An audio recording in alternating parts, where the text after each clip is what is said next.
Hokey pokey, come on, let's Hokey go. pokey, pokey, pokey. Okay, now we're not doing the hands, we're doing the feet. We're gonna do the hokey pokey with the right foot. With the right foot, we're gonna shake it out. Come on, let's see what. So they were using the rat to get in somewhere and they got caught. Insects combined. School, An office environment. So how do you do that? So you go through basic define instead of the go through and you'll find environments. Simply. So that's what all those 5 pages were telling you how to do things. Turn the room right thing. So empty, or is that click? Yes. So you could change the position by X, Y, Z.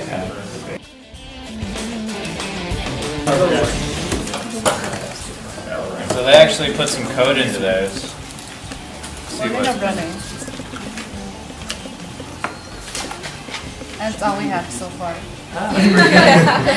Well, it looks good. You're off to a good start. Wait, sorry, wait a minute. Can you make the picture a little bigger, the whole screen? Wait, is she? Okay. Straightforward. Long. Perfect. Perfect. All right, good job. Very good. Brian, who's starting? I am. Victor. Two. Nah, that's two. Victor!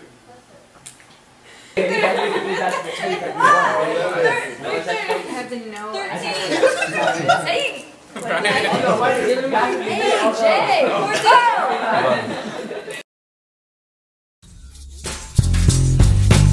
So, it's not about being perfect right now, but the question is, did that meet the rules? Yes. So what we had so far was the character Tom, and like the factory where he works at, and our block was that we didn't know how to open the door to the factory, so instead like we made him like move towards it and move toward the factory, and then the camera maker will, where scene 2 would be that he's already inside the factory, and then what we're doing right now is like setting up like the objects and the workers inside the factory. We tried to get our second scene in but we didn't know how to create the people in that same scene, like just taking them out from our first one and putting it in there, and we didn't know how to make another scenery that would relate to our first one. So we came into some technical difficulties and we didn't get anything done, but we were doing, and I think we now have a better approach on how to get the stuff that we were doing done. We could wrap this so it could be hard. What if you make it like that? Like this. You could do it just as long as you don't eat it or you don't make it small. Hey. Ah. Shiz.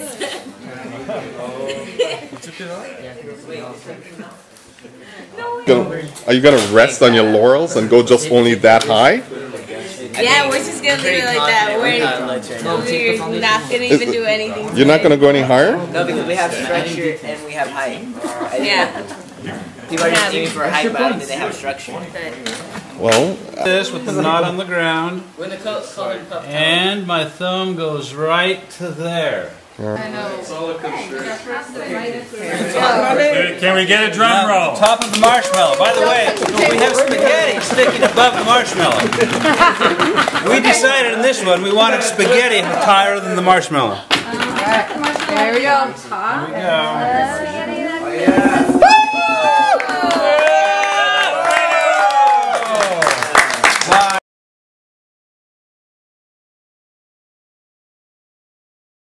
You have the certifications that are required for this job. Have you been a lifeguard before? I was a junior lifeguard for a couple years. Fantastic. Did you have any questions for me in regard?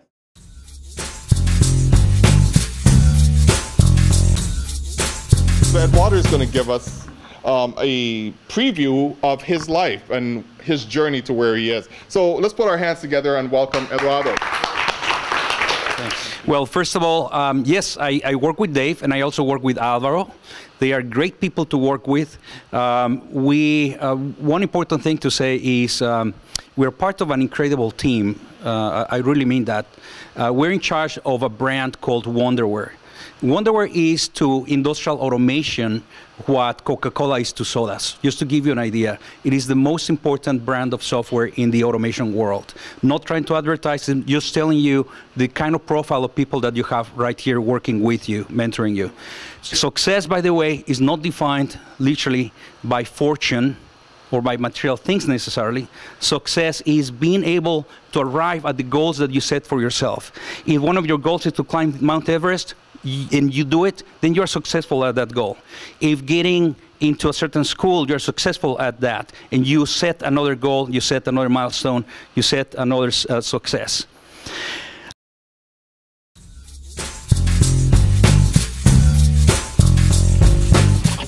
The story, you know, there's no, oh, you know, if someone disagrees with something, you know, everyone's got to just, you know, agree with each other and make the story. So I felt that the Alice helped us a lot, and Scrum, the whole base on it of being team. Next year I'll be taking like 4 AP classes, so I think the Kanban board is going to help me a lot in that, to know what time to do it, what time to finish it, and move on to the next thing. So.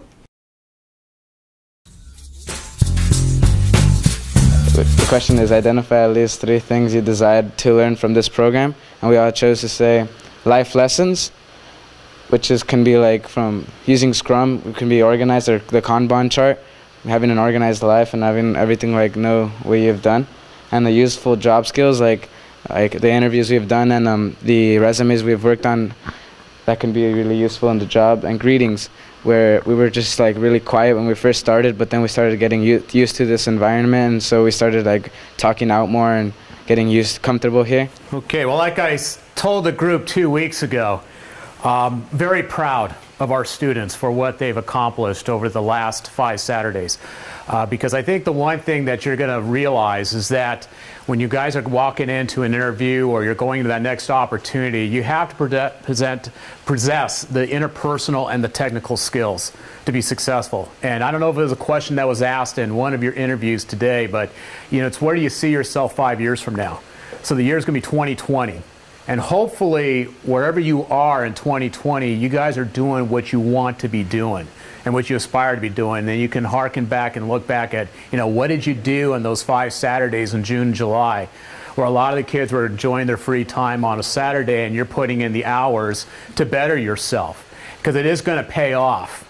And you may not really see it now, and it may not sink in now, but as you go down the future, it will. So I'm going to tell you, you're going to be at a huge advantage, because I'm going to tell you right now, you can take all the UC, CSU graduation requirement college prep classes alone will not cut it. It will not cut it. There's too much competition out there. What you need to do is you need to possess the skills. So I'm hoping that you got the skills that you needed. You can build upon that. I know what a lot of you are going to be aspiring to do this coming fall. I've got a Project Lead the Way kid. I've got some Avid kids. I've got some Emma kids. And they're going to be bringing some things and some skills that are going to put them ahead and put them at advance. So it's a privilege to recognize these students. But the first person I'm going to recognize is actually one of our teachers who signed up to be part of this program. And she sacrificed her time on Saturdays to be part of this. And that's Miss Carrie Lester. You are very welcome. Not very good at it. All right, there you go. Congratulations. So our first student is Yvonne Padilla. Congratulations. Is Jay Enciso. Congratulations, good job. Okay, the next student is Alex Mejia. Hey, congratulations. Thank you. This one? Yeah. Yep, the one on the top. Okay, our next student, Brenda Gutierrez. Congratulations, good job. Can you give a hand to Valeria Cruz Anaya? Congratulations, good job, there you go. Okay, next student to be recognized is Brian Nava. Congratulations, good job, there you go. Okay, next recipient, Victor Castillo. Congratulations, Victor. Okay, our next student to be recognized is DeAndre Quinones. Congratulations. Next one is Jason Gomez. Congratulations, Jason. Good job. Okay, our next recipient is Aldo Castillo. Good job. Congratulations. There you go. Well, let's see. Our last student who's here to be recognized, but not least, is Fatima Santiago. Congratulations. There you go. Okay.